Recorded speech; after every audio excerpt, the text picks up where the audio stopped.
نحمدہ ونصلی ونسلم علی رسولہ الکریم اما بعد۔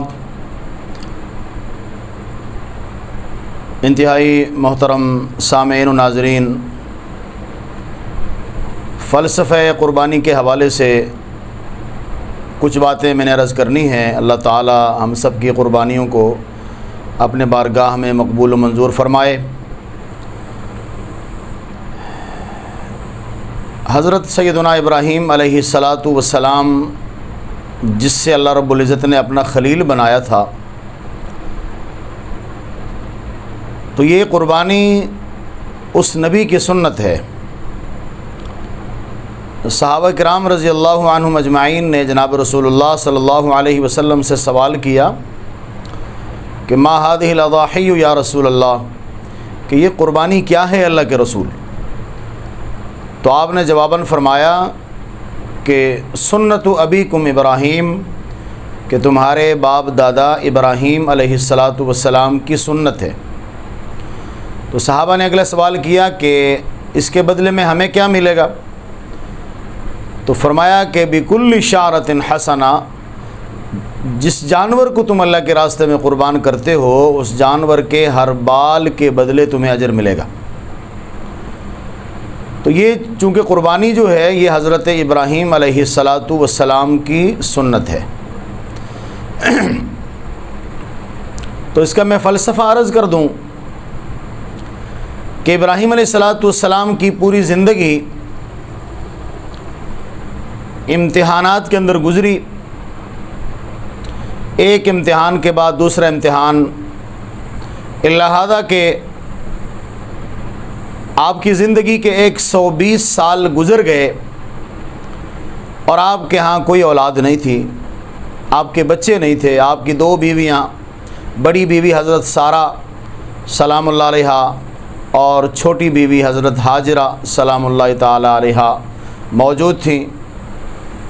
تو 120 سال کی عمر میں ایک روایت کے مطابق آپ کو اولاد کی طلب محسوس ہوئی، تو آپ نے دعا کی کہ رب ہب لی من الصالحین، کہ الہ العالمین مجھے صالح اور نیک بیٹا عطا فرما دیجیے۔ تو ابراہیم علیہ السلام نے اللہ سے جب بیٹا مانگا تو اس میں دعا میں ایک چیز مانگی کہ یا اللہ بیٹا ہو جو صالح ہو، جو نیکوکار ہو۔ تو اللہ رب العزت چونکہ اپنے خلیل کی دعا کو سن رہے تھے، آپ نے فرمایا کہ فبشرناہ بغلام حلیم، کہ میرے خلیل تو نے تو صالح مانگا ہے نا، لیکن میں تمہیں صالح صرف نہیں دے رہا ہوں بلکہ صالح بیٹا بھی دے رہا ہوں اور ساتھ حلیم بیٹا عطا کر رہا ہوں۔ اب یہ حلیم بیٹا عطا کرنے کا کیا مطلب تھا؟ تو اس کا مطلب یہ تھا کہ ایک دن ایک بہت بڑے امتحان سے تم باپ بیٹا دونوں گزرو گے، تو اس وقت آپ کو پتہ چلے گا کہ حلیم ہونے کا فائدہ کیا ہے۔ اور بیٹے کے پیدائش پر ظاہری بات ہے ایک باپ جو کہ اولاد کے لیے ترسا ہو، اولاد کے لیے تڑپا ہو، اولاد کے لیے رو رو کے اللہ سے دعائیں کی ہو، تو جب اس سے بیٹا عطا کیا جاتا ہے، جب اس سے اولاد کی نعمت سے نوازا جاتا ہے، تو آپ خود اندازہ کریں کہ اس کے دل کے اوپر کتنی خواہشات جمع ہوتی ہیں، کتنی محبت ہوتی ہے اپنی اولاد کی۔ تو یہی کچھ ابراہیم علیہ السلام کے ساتھ بھی ہوا۔ آپ کو بھی اپنے بیٹے سے بڑی محبت تھی، چھوٹا بچہ پیدا ہوا تھا تو خوشی کے اندر تھے، تو اللہ تعالیٰ کی طرف سے ایک امتحان آ گیا۔ اللہ نے فرمایا کہ ابراہیم، اس کا یہ مطلب نہیں ہے کہ آپ کو بیٹا ملا ہے تو آپ اس کے ساتھ کھیلتے رہو، آپ اس کو اپنے کندھے پہ بٹھا کر بازاروں میں گھومتے رہو، آپ اس سے پیار بھری باتیں کرتے رہو۔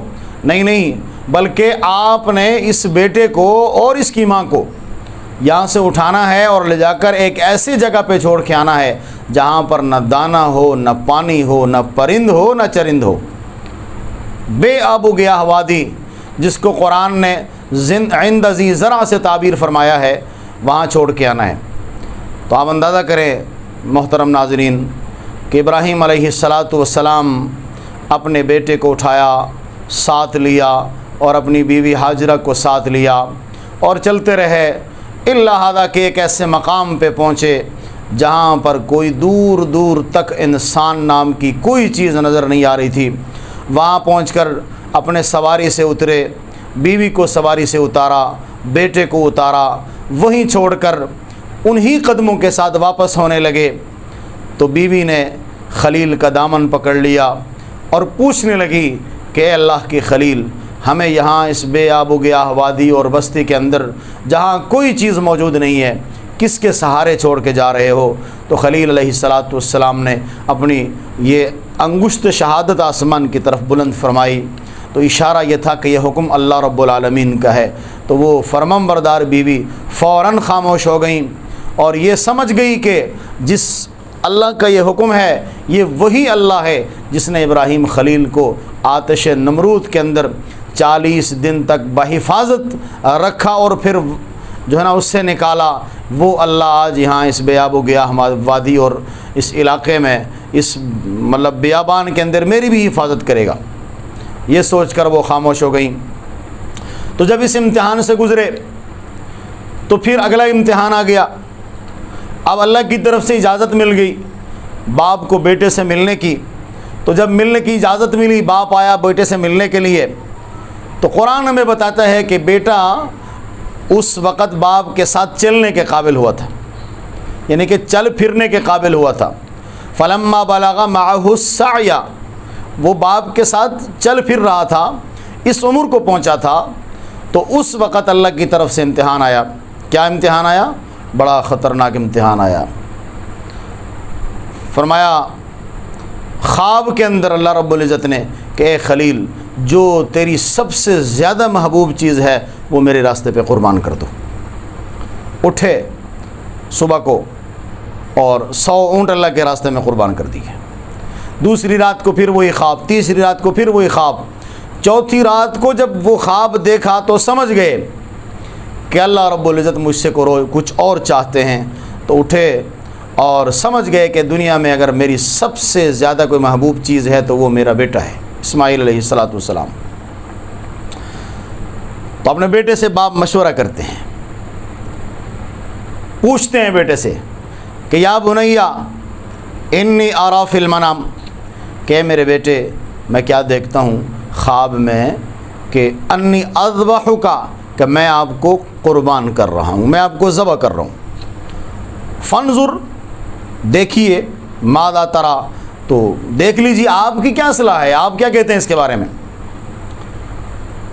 تو یہاں ایک چھوٹا سا بچہ جو ساتھ چلنے پھرنے کے قابل ہے، آپ خود اندازہ کریں، تصور کریں کہ یہاں 100 تعویلیں ہو سکتی تھی۔ وہ بیٹا یہ بھی کہہ سکتا تھا کہ ابا حضور آپ نے تو صرف خواب دیکھا ہے، تو خواب سے اتنے بڑے فیصلے تھوڑی نہ ہوتے ہیں، یا مطلب یہ محض ایک خواب ہی تو ہے، اس سے حقیقت میں بدلنے کی کیا ضرورت ہے۔ 100 تعویلیں ہو سکتی تھی، لیکن بیٹے نے دوسرا کوئی لفظ نہیں بولا، دوسرا کوئی جملہ نہیں کہا، بلکہ کیا کہا، یا ابت افعل ما تؤمر، کہ اے میرے ابا حضور، اے اللہ کے خلیل، آپ کو جو حکم ملا ہے آپ وہ کر لیجئے، آپ اپنا اللہ کا حکم پورا کر لیجئے۔ رہی بات میری، ستجدنی انشاءاللہ من الصابرین، اگر میرے اللہ نے چاہا تو میں اسماعیل صبر کروں گا، میں اسماعیل صبر کروں گا۔ اب آپ اندازہ کریں ایک چھوٹا سا بچہ ابھی جو چلنے پھرنے کے قابل ہوا ہے، وہ اتنی بڑی بات کر رہا ہے، اتنی بڑی بات کر رہا ہے کہ بڑے بڑوں کی عقل یہاں دھنگ رہ جاتی ہے کہ یار یہ بچہ کیسا ہے جو قربان ہونے کے لیے فوراً ہی تیار ہوا پڑا۔ اور انہی اداؤں کو دیکھ کر اسماعیل علیہ السلام کے شاعر مشرق نے کیا خوب جملہ فرمایا یہ فیضان نظر تھا یا کہ مکتب کی کرامت تھی، سکھائے کس نے اسماعیل کو آداب فرزندی۔ تو یہ سارے گر کہاں سے اسماعیل علیہ السلام نے سیکھے تھے؟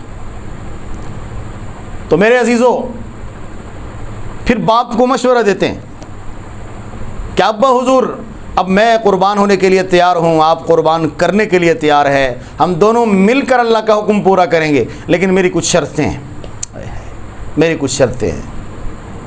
تو کیا شرطیں ہیں جی؟ فرمایا میری پہلی شرط یہ ہے کہ آپ مجھے جب قربان کرنے کے لیے لے جا رہے ہیں تو آپ مجھے اوندا لٹا دیجئے۔ اور اس کی کیا وجہ ہے؟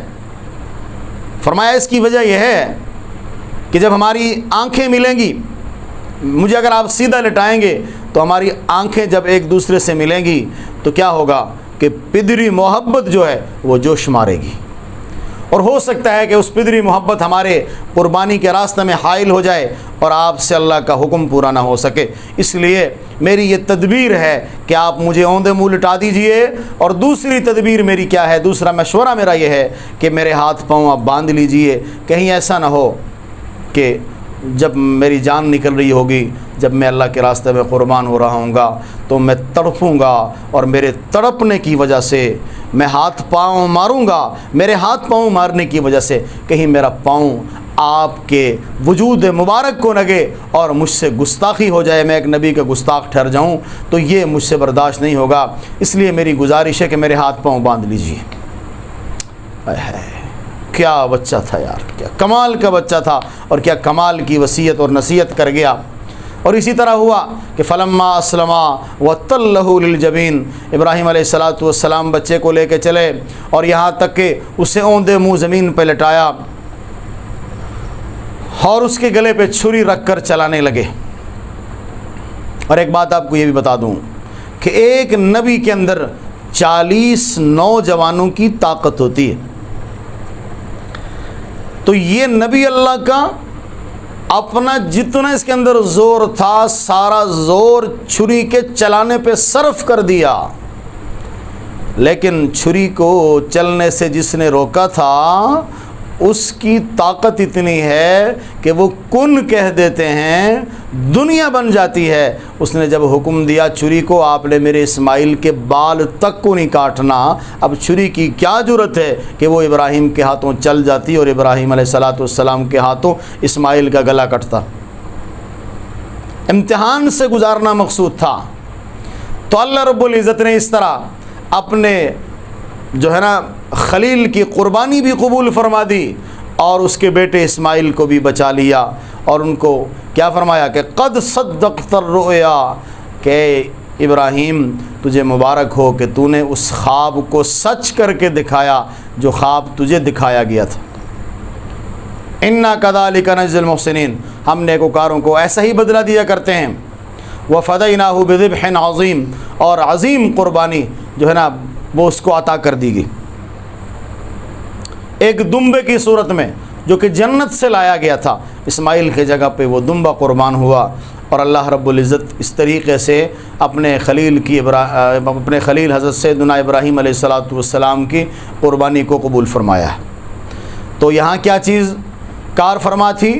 یہاں صرف ارادہ تھا ابراہیم علیہ السلام کا جو کہ بڑا مضبوط تھا اور بڑا قوی تھا، اور آپ دل سے اللہ کے حکم کو پورا کرنے کے لیے نکلے تھے، تو اللہ رب العزت نے آپ کی قربانی کو قبول فرمایا اور بیٹے کو بھی بچا لیا۔